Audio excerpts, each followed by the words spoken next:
name's Chris de Blasio. Thank you for coming. Terrific night of boxing. 4 excellent fights on Showtime pay-per-view tonight. Like to get right to it. We'll get to your press questions, but first, 154-pound world champion Jermell Charlo. I'd like to ask you to come to the podium, give your comments from the night, and then we'll take questions from the press. Thanks, Mel.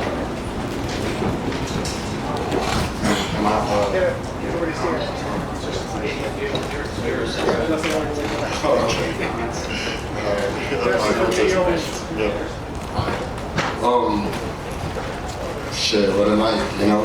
I'm proud of myself, you know, took a chance, jumped out there strong, right off a hand injury, jumped up there with the best, one of the best guys in the division, one of the best guys in boxing. So my head is held high. I am proud of myself. I've done an awesome job for Lions Only and my crew and my team. I love boxing, so I'm not going nowhere, and you know, just jump right into it. And you know, Canelo's a motherfucking beast. You know what I'm saying? He's an ox. You know, maybe I felt that more because of the fact that you know, this is my first time at that weight division. I wish I could have gained a little bit more weight in between you know, from the weigh-in to that time, but I can't control my body, and I can't, you know, but like God had this already written, and you know, I'm glad that I was in there with, you know, to put on a performance for Showtime to review. Questions? Hey, Jermell, did you feel like his strength was an issue? Like, you know, he was able to kind of back you up a lot throughout the fight. Was that an issue? I felt like, you know, you can't just charge at when you fight her, you know, like, you can't, you know, his power did play an effect, but it wasn't like too dominant to a point where I couldn't come forward, and I should have came forward a little bit more in this fight. But, you know, I'm human, and you get tired, your lateral movement, and, you know, like I said, I felt some of his punches, so it's cool. And I think you said you weighed about 172 or 173. In your opinion, what would have been optimal if you could have, you know, gotten a little heavier? How much more would have made a difference? Maybe 5 pounds, possibly more. You know what I mean? I just felt his, you know, the same strength that he normally have. You know, like what we usually see. Like I said, I was testing myself in there, so you know, that is. Thank you. Question in the back. I Jermell. can't see. Oh, So you have the mic. Let's go. Stand by. Go ahead, Naj.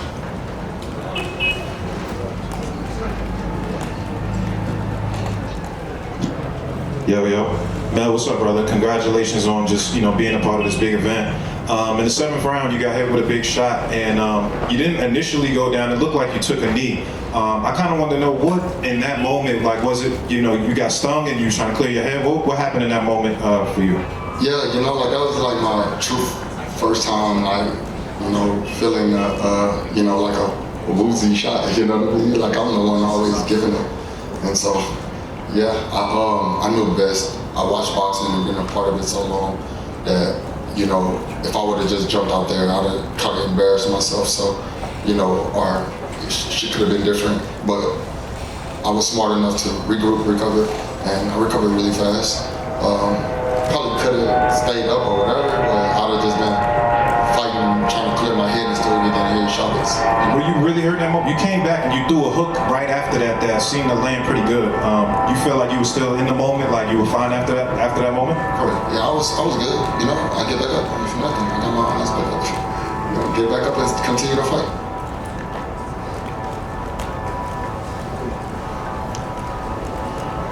Well, right here in the front row. Yeah. Willard Mears with the Associated Press. You mentioned to Kevin that he's not the type of opponent that you just charge at, that you come out. Throughout the fight, it looked as if you were trying to sort of get into your groove, but he was controlling tempo. Was there ever a point in the fight you felt comfortable, that you felt that you were in control or at your pace, your tempo, or did you feel that you were having to adapt and fight his fight? I really don't know what round it was, but it was like within some of the later rounds. I felt like I hit him with a solid 1-2 that was kind of like effective. He didn't see some, also him with a good hook that was kind of blinded. He didn't possibly see. But, I feel like I never got to a real point till I can get into my bag like I wanted to, truly. Jermell, how did you feel about this experience in the super middleweight division? And after your rest, who's next? I'm going back down to 154, so that's going to be major. I can do it. Yeah, I can make the weight easy. And the experience was amazing. It was cool. I appreciate fans of boxing, period. But you got to give your hats off to the Mexican fans that support boxing and come out to shows like this. I never want to leave out my African American fans because my American fans, period. I just want to say you can't leave them out because they come out just as well as the Mexican fans. It's just one is crazier than the other. Jermell, Yeah. back here. Keith Heineck from BoxingScene.com. Jermell, at the higher weight that you were tonight, did you feel sluggish or anything, or how did you feel when you were moving around the ring? A little tad bit. I'm used to moving around much lighter, of course, but it was fine. I moved around. I was just trying to, follow my game plan of my coaches, and a part of that was, really coming forward, but moving around was a part of the game coming too. But I didn't, I felt the weight, of course. Jermell, over here. Congratulations on your effort. Given you've said you're going back to 154, you've got 3 of the belts in that division. Is the obvious fight to make the winner of Tim Tszyu and Brian Mendoza? I just follow the plans and I fight whoever. Obviously, we can see. It's about being great, and I'm already a legend in boxing. Hopefully, y'all put me in the Hall of Fame. I don't know who the hell controls that, but I deserve it. And possibly I'll come back to 154, or I'll just listen to my coaches, let them tell me what to do next, and I'm on it. Would you like to become undisputed again, though, at 154? Of course, but it's about fighting the best fights and making the most money at this point in my life and career. So fighting, Brian Mendoza or Tszyu, who got an Australian fan base, it's just not as satisfying to me sometimes. But like I said, I listen to my coaches, follow the plans of my management, and go from there. Jermell, Ernesto Amador from Lopez Bar Boxeo, and the same question please for Johan Guzman. You mentioned that you can beat Canelo, that you are ready to beat his skills. Canelo's skills surprise you? Because Canelo mentioned it's different when you talk about me, or in the ring it's gonna be different. So Canelo's skills surprise you? Personally, I don't want to say it surprised me. He showed his attention span was a lot thicker in the ring than it seems. I don't speak Spanish, so I don't know that game plan. But just watching his skills in the ring with me, I felt like I could have did a lot more than I did. So I've seen it before. I've been in the ring with a lot of different fighters, and I've seen people with, I've seen skills, and he has some great skills in the ring. You got to give it to him. I don't even know when the last time I even talked about his skills. That's just something that he needed to motivate himself. So well be it. We're here to fight, and I got in there to fight. It's as simple as that. So skills, everybody. If you at the top and you're pound for pound, and you're one of the best fighters in the world, you gotta have some type of skills. So did I not believe in his skills? Shit, I don't know when I didn't believe in his skills. I don't care about that. I don't believe in nobody's skills. I don't think I'm the best fighter in the world. I still think that right now. So I'm cool. I'm cool with that. Hey, Jermell, right here. Yeah. And Raytheon. How you doing? I'm good, thank you. I wondered, it seemed like you obviously got behind in a hole early, no doubt about that. So I wonder at what point in the fight did you realize this is not going how I wanted it to go, and at some point I'm going to have to radically change the plan and maybe try to sell out a little bit or whatever, because it never really seemed to happen. Yeah, it didn't, and it sucks. In the second round, Coach Derek let me know you know, like I slipped up on that round and I lost the second round, and I was like, damn. So I just never got to a point where I could make the fight more to a point where they could put a little bit of pressure on his team, a little bit more pressure on him as well. So I you know, that's part of it. So the other question I had then was, and maybe I missed this before I came in, when he dropped you, it was the 7th round. Yeah.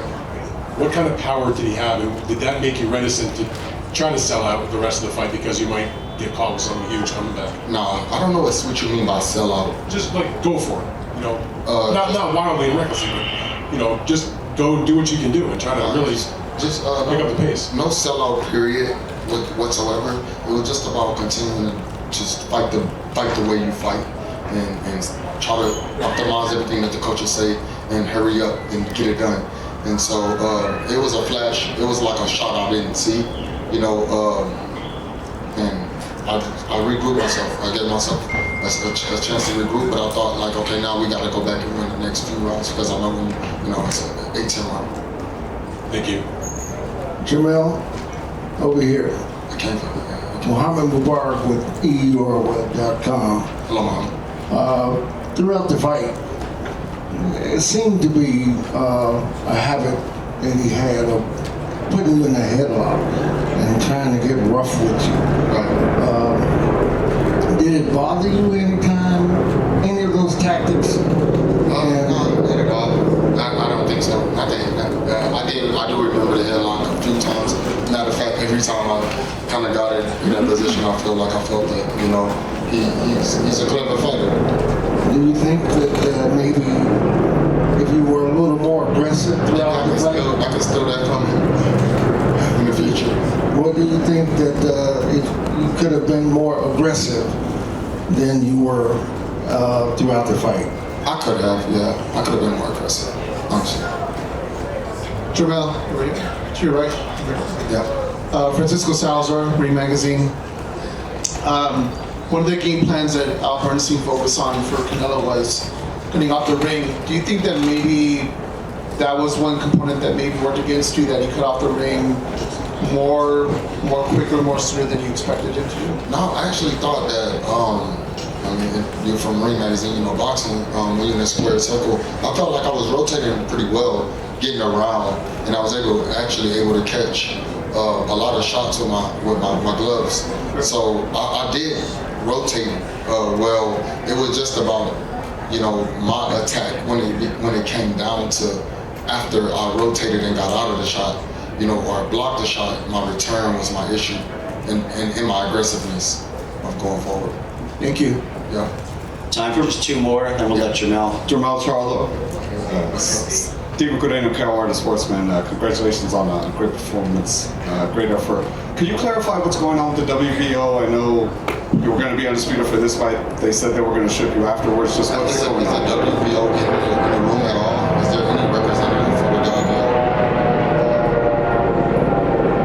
So they're not going to say it. I mean, they have to, right? I mean, this is a big fight. This is, I don't know, truthfully, you know, I would like to talk with somebody from the WBO and see what kind of issues they can resolve. I don't know if they can already made their decision or whatever they made, but you know, that was already taken from me from the beginning before the fight, you know, and that sucks. You know, part of life and a part of I gotta just continue to roll with the punches, but you know, Jermell Charlo never get the fair end of the stick. I gotta go and fight for mine, but you know, I believe that moving up to 2 weight classes to fight for undisputed and continue to stay active. And of course, I wasn't active for a year because I was off with a hand injury. And you know, from the moment that my hand got injured, the fight got canceled, whatever happened, the WBO sent me letters, from like 30 letters, and had me going back and forth to the doctors randomly, just having to prove to them that MRIs and CAT scans and CT scans and X-rays and any time that they wanted to, they must really, you know, like got a relationship with the people in Australia. So, and that's okay with me.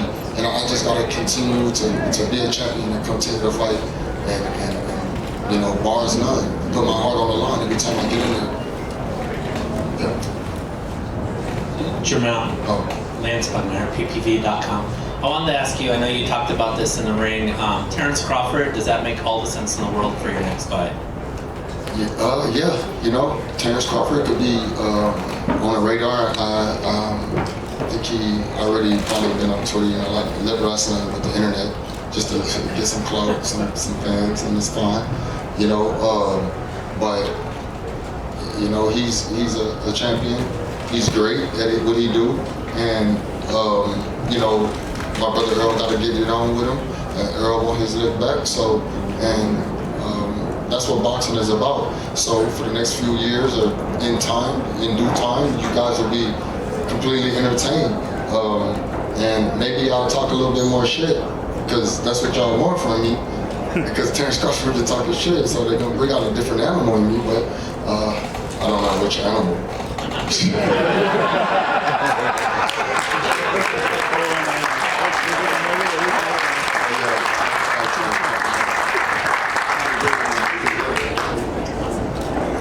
Jermell, thank you. Back here. Thank you very much. Terrific promotion. Appreciate all your hard work. Hey, shout out to Floyd. He came in, showed me some love. You know, I gotta make y'all see the great around too often. Floyd Mayweather.